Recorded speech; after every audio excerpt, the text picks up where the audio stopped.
ya bang ya. Kristen itu pembangkang Yesus. Ketika Yesus ya kamu percayai sesuai 1 Yohanes 2 nomor 6, kamu hidup sebagaimana Yesus itu hidup, kan gitu. Nah, bagaimana kehidupan Yesus? Ya, waktu dia bayi di hari ke-8 dia sunat. Apakah kamu sunat? Tidak. Membangkang kan terhadap Yesus? Bukan begitu bang. Maksudnya begini. Dia kan dari bangsa Yahudi. Terus di luar bangsa Yahudi kan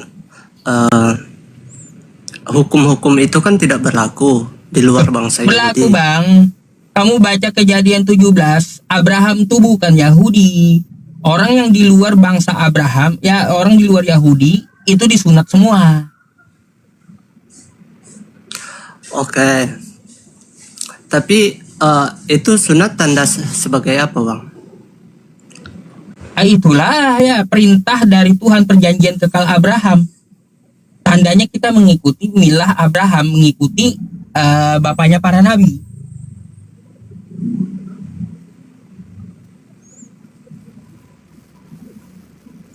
Oke.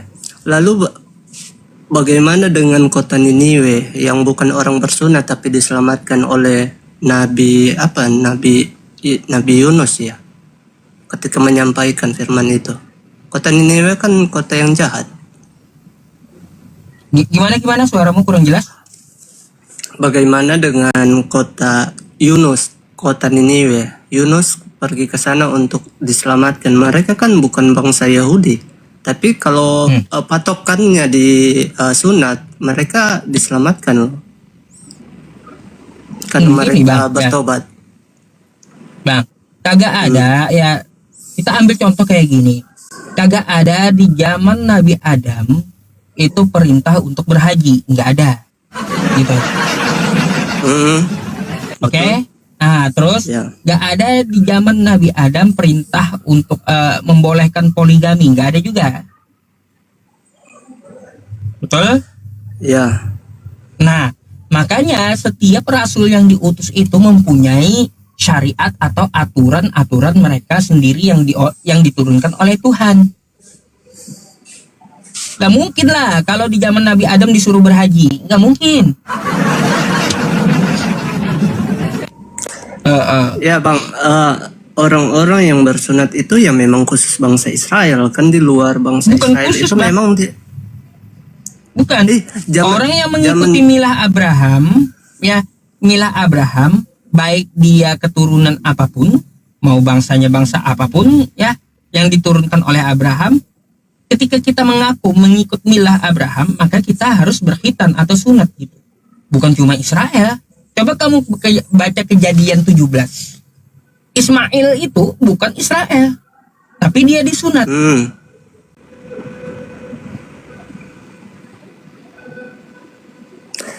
Ismail ya, itu Israel, tapi dia disunat. Ya itu oke lah, itu kan sebagai apa lah ya namanya, kayak kalau dibilang, kalau saya sebut sebagai adat yang harus dilestarikan ya begitu. Kayak tapi kan tapi kan patokannya keselamatan bang, bukan patokan dari disunat begitu.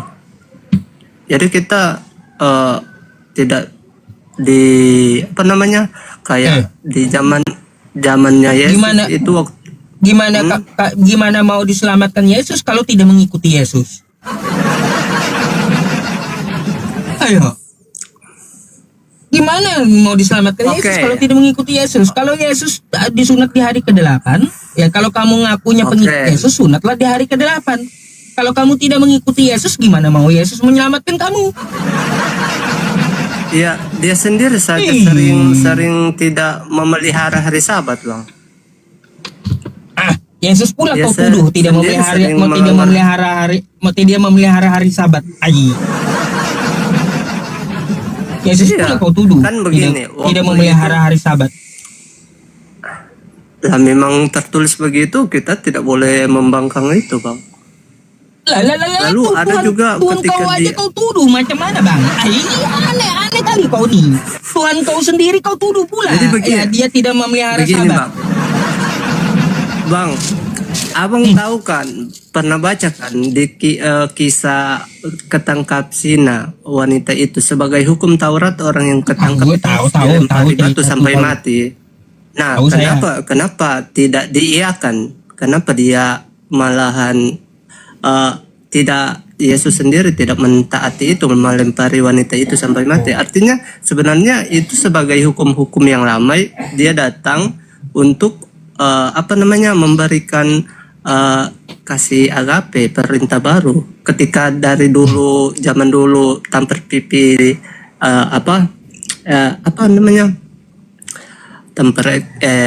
mata mati mata ganti mata, gigi ganti gigi. Tapi di saat ini dia mengajar lain.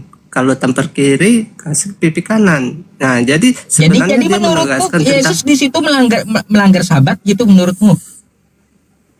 iya, kalau di situ kan mereka memperhadapkan, membawa dia, menguji dia apakah dia taat akan hukum-hukum Musa. Ternyata yang dia lakukan ya lebih bijaksana, tidak terpatok dengan hukum-hukum itu. Jadi Berarti Yesus sebenarnya melanggar sabat gitu menurutmu? nah kalau begini, kalau dia pun tidak melakukan hal-hal itu, mana mungkin dia disalib? Oleh karena hal-hal seperti itu banyak Gak orang ada urusannya menghasut dengan pada imam-imam untuk membunuh urusan dia, salib anggap itu dia gak ada. ada salahnya. Yang saya tanya dipersalahkan. samamu, menurut kamu Yesus itu melanggar sabat gitu? Ya, dia menyembuhkan pada hari Sabat. Kan sebenarnya beristirahat. Parah deh kamu dah. Hmm. Tuhanmu sendiri kau bilang melanggar sabat dia. Macam mana kawan kita Kristen ini udah membangkang malah dituduhnya pula teman-teman. Lawak-lawak Sesuai, kalian Bang. nih. Nah, waktu itu juga kan dia datang untuk menyembuhkan orang Israel, tapi ketika ada orang yang di luar Israel, Yesus mengatakan, aku datang hanya untuk roti ini hanya untuk bagi orang Israel, bukan kepada anjing-anjing. Karena di luar orang Yahudi itu seperti dianggap anjing hina, Anjing tetapi ya. karena Iya, betul. Tapi karena imannya, dia yang pengen sembuh, ya disembuhkan. Jadilah sesuai dengan imanmu, karena imanmu begitu besar. Jadi di luar Jadi, Israel tidak itu terpatok. kata Yesus kan Iya. anjing kan, termasuk kamu gitu Karena- berarti. Memang Betul nggak, termasuk terdengar kamu? kasar ya. Ya, termasuk, betul. Termasuk dia teman-teman. Gitu ya. Iya, jujur. Aduh. Ya tapi bagus lah kamu ya mau ngaku jujur gitu, nggak ngotot juga. Terus gimana? Ya, makanya itu dia berkata bahwa ada domba-domba yang lain yang harus kutuntun, karena dia datang untuk mencari domba yang hilang. Yang mana domba yang hilang? Sedangkan dia saja sendiri di bangsa Yahudi. Karena domba yang hilang dimaksud adalah ke-12 suku yang hilang. Karena pada zaman Salomo jatuh dalam pemerintahan, dalam penyembahan berhala. Oleh sebab itu kerajaan itu ke-12 suku tercerai-berai ke seluruh dunia. Oleh sebab itu di dalam kedatangannya itulah dia mencari domba-dombanya yang hilang, karena barang siapa yang domba-dombaku mendengar suaraku. Jadi siapa yang merasa terpanggil itu sebenarnya itulah yang memang bagian dari suku-suku itu yang hilang. Karena akulah gembala yang baik. Iya. Saya itu bingung dah. Saya itu bingung dah dengan kamu tuh. Ya, kamu anjingnya Yesus kamu iyakan juga gitu. Yesus Tidak menurut masalah, Bang. Tuhanmu Memang- melanggar hari Sabat ya kamu iyakan juga. Macam mana? Heran saya. Ya sesuai, kita tidak bisa membangkang. Memang begitu terus nanti saya dibilang berdusta, atau memang kenyataan begitu. Iya, katakan ya, tidak katakan tidak. Iya. Selebihnya dari si jahat ya. Betul. Betul. Betul kamu nih ya. Oke, baik kayak gini. Saya mau tanya lagi nih ya. Yesus kagak makan babi, kau makan gak? Ya, ya kalau tanya pribadi, ini tanya pribadi atau tanya ke agama? Kamunya tanya pribadi. Kalau saya tidak terlalu suka 2 tahun kayaknya saya tidak makan, jarang pun. Berarti pernah makan babi kau? Pernah, karena iya pernah.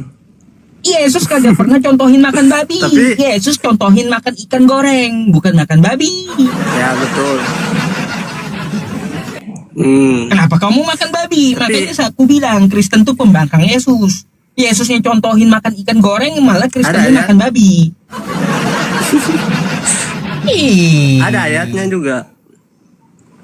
Ketika Apa tuh? murid-muridnya makan tidak murid-murid Yesus makan tidak mencuci tangan karena itu wajib, tapi Yesus membela. Yesus berkata bahwa bukan yang menajiskan yang masuk ke dalam mulut, tetapi karena yang masuk dalam mulut turun ke bawah lalu dibuang. Tetapi yang menajiskan seseorang bukan yang masuk dalam mulut, tetapi yang keluar dari mulut. Itulah hal-hal seperti itulah yang membuat banyak orang kayak berselisih paham dengan dirinya. Oleh sebab jadi itu menurut orang jadi menurut kamu semuanya tuh halal kalau masuk mulut? sesuai dengan perkataannya ya kayak ya begitu, yang menajiskan orang itu. Tapi kan kalau yang harus menjaga tentang makanan itu kan sebagai adat ya, kayak di tradisi turun temurun, tapi dia datang ya itulah yang membuat banyak orang bersekongkol untuk membunuh dia karena dia melanggar memberitakan hal yang dipelihara dari zaman dahulu. Kalaupun dia tidak melanggar, Pak, tidak mungkin dia diserahkan. Bang, Tidak mungkin. saya tanya sama Oleh sebab banyak pelanggaran, maka tadi saya tanya samamu ya tentang masalah Yesus.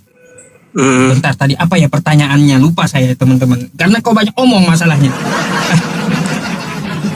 Iya, jadi yang masuk bisa ke nih, dipotong. baru ingat. Berarti yang masuk ke mulut itu ya, masuk ke mulut itu halal semua gitu.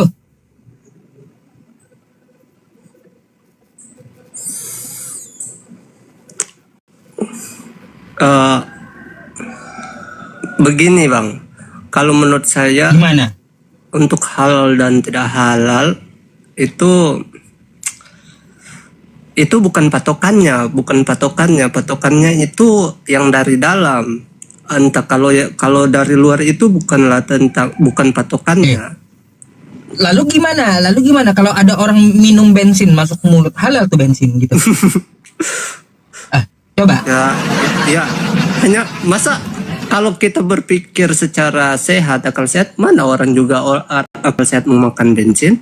Tidak mungkin juga toh. Oh, gitu. Atau mau makan tanduk rusa, tidak mungkin toh. Kalau saya tunjukkan yang makanan, ya, yang makanan gimana nih? Ini halal nggak makanannya? Nah, ya, ini makanan nih. Coba kamu baca ayatnya nih. Ini makanan.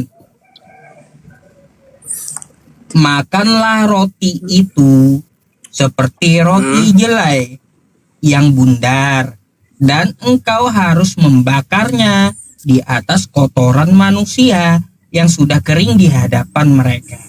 Nah, ini roti, makanan nih, roti selai tai. Gimana? Makanan nih halal nih masuk mulut, halal gitu. Ayo, ya jawablah, roti selai tai ini macam mana? Halal nggak menurut kamu? Sudah kering di hadapan mereka.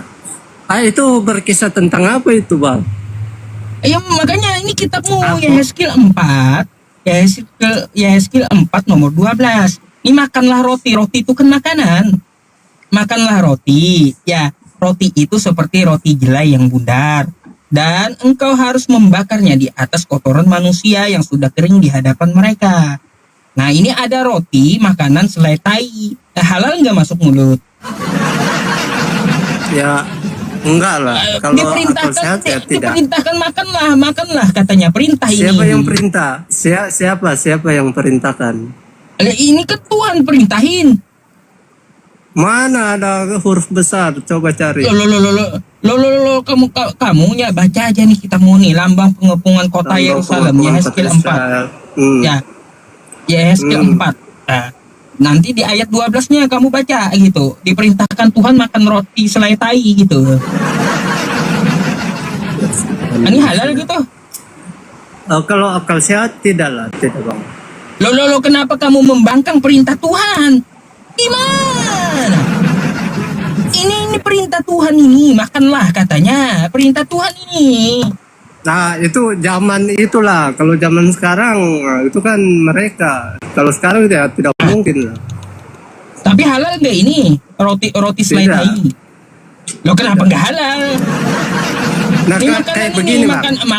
makanan Oke. ini. Oke. Saya kasih referensi yang berbeda. Zaman dulu orang berperang untuk membunuh. Apakah saya harus taat, harus membunuh juga berperang? Tidak mungkin juga loh.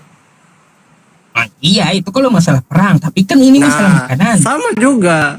Sama, itu mereka berperang untuk roti menjaga. kan masih ada. Roti masih ada zaman sekarang. Ya, kalau membunuh, nah mungkin juga tuh. Beda-beda yang kita tanya tuh beda. makanan roti sampai sekarang masih ada gitu. Nah, kalau yang ditulis pakai selai tai, kau makan tuh halal nggak gitu? Ya tidak. Kenapa tidak? Padahal perintah Tuhan makanlah roti selai tai. Macam mana kau nih? Sama saja kayak referensi tadi saya kasih. Tidak mungkin juga semua itu. Atau kayak begini, kayak Abraham membangun mesbah, mempersembahkan kurban. Apakah sekarang juga Nabi siapa itu? Ayub tidak. Kenapa pula dengan Ayub? Iya, dia kan bukan keturunan Israel, tapi keturunan Ismail. Tapi dia dituliskan di dalam sebagai orang benar. Nah, itu patokannya. Lah. Makanan dengan perang. Maksudnya nyambungnya di apa? Kan abang lebih fokuskan ke tentang harus ketaatan kan, makan, tai kita juga harus. Sedangkan di itu dalam kan ada. Roti ada zaman dulu. Ya. Sampai sekarang roti itu masih ada. Di selai tai kayak gimana halal gitu. Itu di kitabmu loh itu loh. Ayo. Apalagi tulisannya makanlah. Itu kata perintah itu. Iya. Nah, terserah lah dari Bang Pi. Yang penting saya sudah kasih referensi yang dimana ada hal-hal lain juga kita tidak taat. Kayak kalau tentang keselamatan Ayub juga selamat karena dia dimasukkan dalam kitab meski dia bukan bangsa Israel dari keturunan Ismail. Jadi tidak ada keteraturan tentang keikatan ini bangsa pilihan atau ini, tapi orang diselamatkan itu karena orang benar, karena kebenarannya sendiri. Begitu. Iya, nanti kalau kamu kalau Bang Loding tanya sama kamu nanti ke tempat dia kamu tuh ya sudah makan tai kata Bang Loding. Kau jawab apa nanti? Udah Bang, saya udah makan roti selai tai udah sesuai kitab saya gitu. Tidak. Macam mana?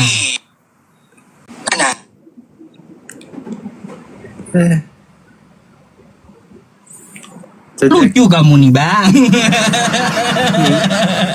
Kok ya udah kamu tanya aja. Kamu nanya apa kamu? Udah. Saya tutup dah pembahasan masalah itu. Oke.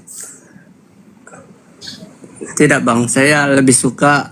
Oke, mungkin sampai sini saja. Karena kalau saya bertanya, saya tidak. Jangan kemana-mana.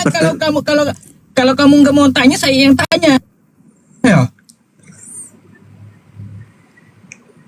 Oh masih ada yang ingin ditanyakan. Di sini aja. Masih banyak saya mau tanya kamu. Banyak. Jangan pergi. Kamu mau kemana? Ya nonton, cari lihatlah lain. nanti bang, nanti Hah? kapan-kapan saya masuk koma, nanti saya ikuti ini.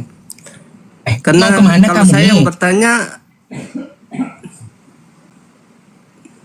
tidak kemana-mana di bumi, masa mau Ya terangkat udah di kemana? sini aja, di sini aja. Saya mau tanya lagi. Kalau kamu nggak mau tanya, saya mau Apa? tanya lagi, boleh? Oke, tanya, boleh. Ah, ah, ah, ah, aku bingung nih, ya, bingung tentang masalah buaya di kitabmu tuh.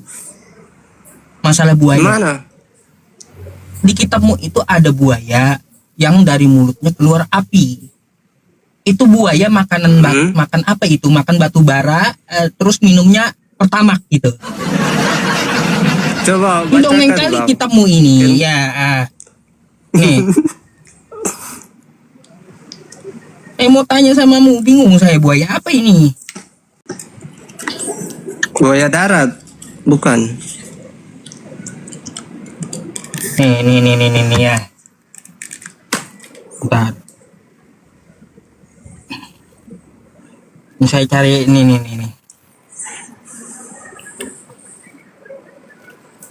Nih, sabar. Buaya darat bukan dia. Bentar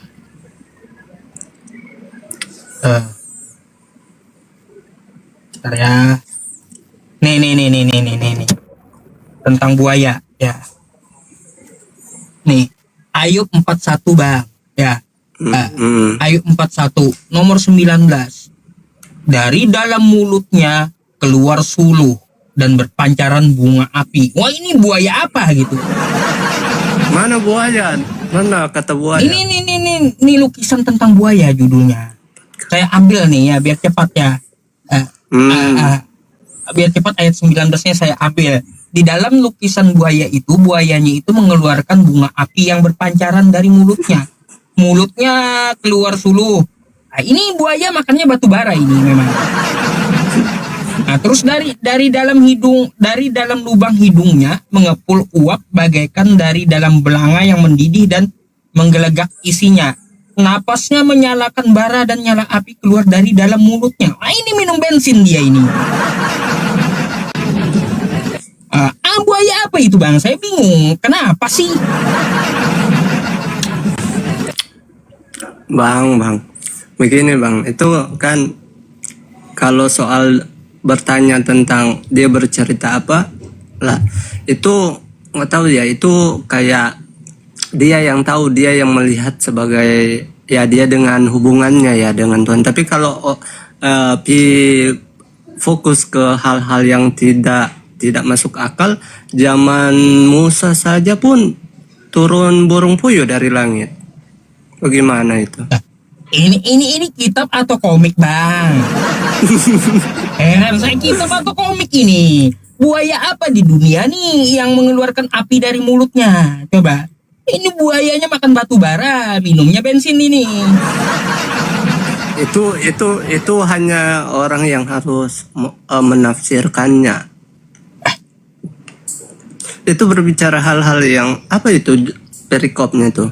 Bingung, lupa aja. Lukisan tentang buaya tuh. Makanya kitabmu menggambarkan tentang buaya, melukiskan tentang buaya seperti apa? Tentang buaya itu digambarkan di dalam mulutnya itu keluar api gitu loh. Tuh.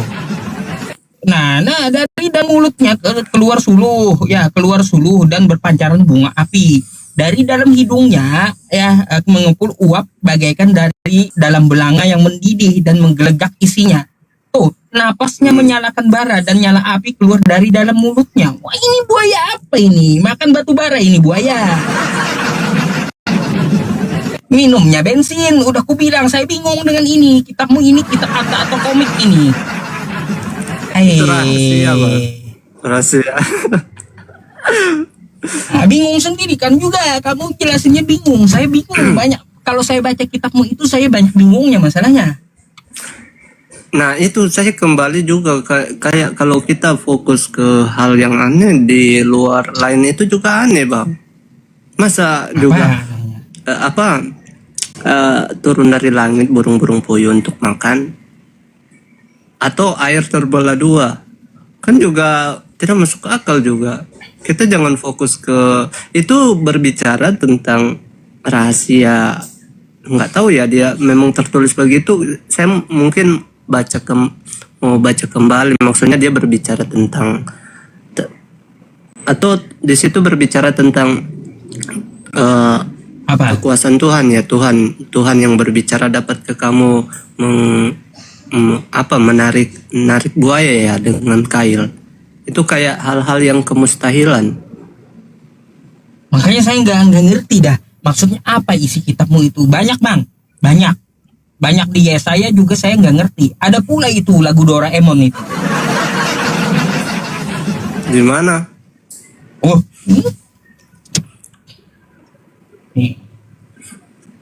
nih. Sebab harus ini, harus itu, mesti begini, mesti begitu, tambah ini, tambah itu. Aduh, apa ini? Yesaya 28 nomor 10. Sebab harus ini, harus itu. Aku ingin begini, aku ingin begitu. Kan gitu. Iya.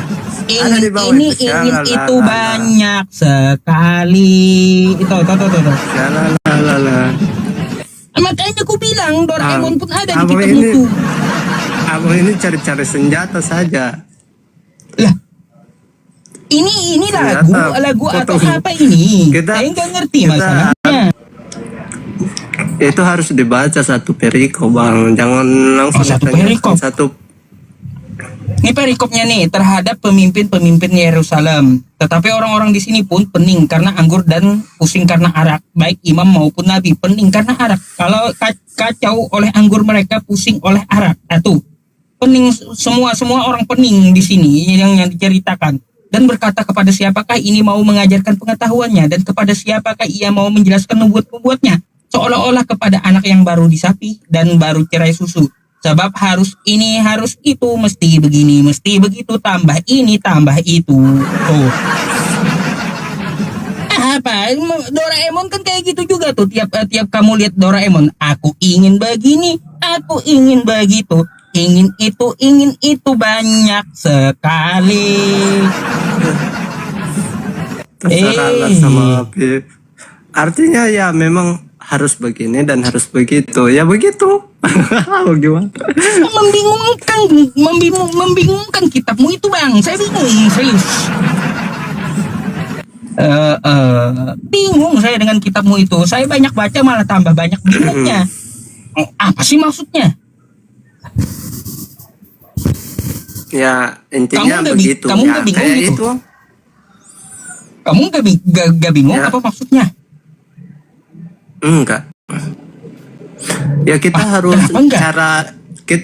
kita harus mencoba menangkap maksudnya apa begitu dalam penulisan itu. Kita tidak boleh berfokus tentang kata-katanya. Kayak ular tangga, anak tangga. Anak tangga. Apakah anak tangga itu beranak? Tidak juga kan. Jadi kita tidak boleh fokus ke kata-katanya, kita harus menangkap apa maksudnya. Begitu. Dalam banyak yang nyeleneh juga begitu. Yang nyeleneh di kitabmu itu kalau kutanyakan banyak loh. Ada singa makan rumput. Ular makan debu. Nggak percaya kitabmu? Kamu nggak baca sih kitabmu? Nih saya lihat. Aduh. Kamu nggak percaya sih sama kitabmu itu. Nih.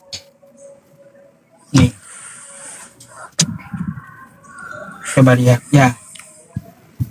Nih. Serigala dan anak domba akan bersama-sama makan rumput. Singa akan makan jerami. Seperti lembu. Singa akan makan jerami seperti lembu. Jadi singa makan jerami. Dan ular akan hidup dari debu. Makan debu dia.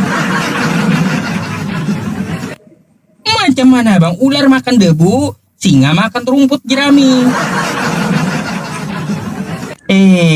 Hmm. Jadi maksudnya begini Bang, itu berbicara tentang Apa itu? orang-orang yang berlaku seperti singa atau serigala, tetapi tuh ketika Tuhan menyatakan kekuasaannya, mereka pun tidak berlagak seperti singa yang menerkam dan seperti serigala yang buas begitu. Mereka akan seperti ya kayak berlaku seperti rusa yang ya jadi menjadi yang hal-hal yang baik lah, tidak menjadi sifat keburukan mereka. Itu penafsirannya begitu tentang bahasa-bahasa orang-orang begitu karena kekuasaan Tuhan. Makanya ketika di dalam Daniel itu kan ketika Daniel selamat dari gua singa kan, dari situ Nebukadnezar kan langsung percaya kepada Allahnya Daniel. Nah, dari sifatnya yang buas seperti singa dan seperti serigala, dia menjadi percaya dan memuji Tuhannya Daniel. Begitu artinya seperti itu. Jadi tuh singa pensiun makan daging, dia makan rumput aja gitu. Intinya begitu. Oh, intinya kayak gitu, singa pensiun makan daging. Iya, jadi makan rumput aja dia. Ini bukan tentang binatang, Bang. Itu filosofi. Itu kayak filosofi. Iya, harus ada penafsirannya, karena kalau kita tidak ada penafsir orang yang bisa menafsirkan itu, ya kita menganggap itu berbicara binatang. Tapi kan yang saya katakan bukan binatang. Jadi itu makanya itu harus hati-hati dalam membaca kitab suci itu. Makanya jangan dikatakan seperti Yesus bahwa kamu sesat sebab kamu tidak mengerti kitab suci maupun kuasa Allah. Saya curiga itu singa udah ompong, giginya nggak ada lagi itu. Curiga saya sama singa tuh, ya ompong itu singa, nggak ada giginya, makanya makan rumput dia. Heran, betul-betul heran Bang, banyak di kitabmu ini yang bikin saya heran gitu. Ini saya buka aja nih, siang hari ini saya buka aja di kitabmu tuh yang lucu-lucu, yang aneh-aneh, yang nggak saya ngerti gitu. Belum lagi nih Bang, ini ya, nih catat kamu, ya pahami satu-satu nih ya. Maka timbullah peperangan di sorga. Mikael dan malaikat-malaikatnya berperang melawan naga, dan naga itu dibantu oleh malaikatnya. Di surga ada perang naga, Bang. Nah, di surgamu ada perang naga macam mana? Aneh-aneh aja. Kalau di surga perangnya perang naga pula. Apa coba? Kamu jelaskan ini sama saya. Satu-satu nih yang aneh-aneh saya tanya samamu nih. Apa itu? Ada perang naga di sorga tuh apa tuh? Kenapa? Coba, kamu jelaskanlah. Saya dengar.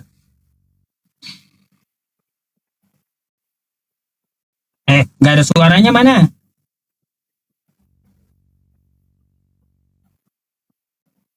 Nggak ada suaranya.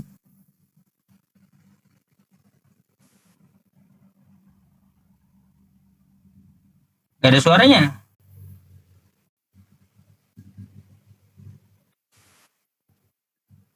Macet nih suaranya. Macet. Macet ini suaranya nggak ada ya teman-teman ya. Jangan ngikutin singa ompong udah nggak ada, suaranya hilang juga. Cek. Nah, baru ada. Ada Bang? Ada. Abang suaranya abang yang tidak kedengaran. Lah, suara saya ada. Oke. Sudah Bang? Udah. Oke. Itu kan berbicara tentang malaikat Bang, malaikat yang jatuh. Jadi naga itu kan sebagai pemberontak. Nah, itu kan dari mulanya kan berbicara tentang iblis itu sebagai ular tua ya. Ular tua. Ada perang gitu di surga? Saya tanya dulu itu. Ya sesuai tertulis, memang pemberontakan. Ada perang di surga. Perang ular naga, ya sudah, kalau menurutmu ada perang naga di surga, ya ada perang di surga ya. Coba ceritakan kayak gimana, Dabi. Heran saya, ada di surga.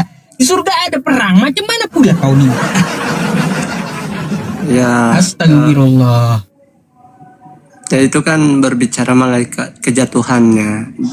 Malaikat yang jatuh ini dia kan sangat dipuji, sangat di antara para malaikat dia sangat dipuji akan kecakapannya. Bahkan tubuhnya dipenuhi dengan banyak kayak batu-batu yang tidak ada di bumi ini. Pokoknya permata yang sangat indah oleh kecakapannya dan sangat dipuji. Namun semakinnya orang semakin lebih tinggi, semakin dia wawasannya lebih luas, timbullah di dalam dirinya bahwa dia juga bisa membangun kerajaan yang dimana dia akan bisa disembah kayak seperti Tuhan. Jadi makanya itu ketika dia ada peperangan itu terbukti bahwa dunia ini kan ada orang-orang yang bisa dia diselewengkan. Artinya banyak dari dalam perjanjian lama kan banyak juga orang-orang Israel yang sering menyembah berhala juga. Maksudnya orang-orang yang kembali ke hal-hal yang Baal. Jadi artinya bukti bahwa apa hubungannya naga dengan malaikat itu apa? Nah, malaikat kan ketika pemberontakan itu terjadi kan intinya mereka naga ini dikalahkan dan dilemparkan ke bumi. Dan nggak bisa ya dilemparkan ke bumi, di mana bumi itu ada kita. Ya di dalam bumi ini ya mereka lah yang berkuasa. Mereka berkuasa, kita tinggal bersama mereka. Makanya dari dalam kitab para nabi memang sudah dituliskan bahwa iblis itu sama seperti singa yang berkeliling mengaum-ngaum mencari celah untuk memakan. Jadi setiap orang itu harus mewaspadai lah. Berarti sekarang di saat ini di surga tuh ada naganya gitu? Sudah tidak kan sudah jatuh. Udah jatuh naganya. Jatuh kemana naganya? Jatuh dari surga? Iya. Waduh, bingung dah saya. Makanya itulah jawaban dia teman-temannya. Terserah kamu lah jawab. Oke lah. Mungkin. Oke lah. Iya. Mungkin sampai di sini.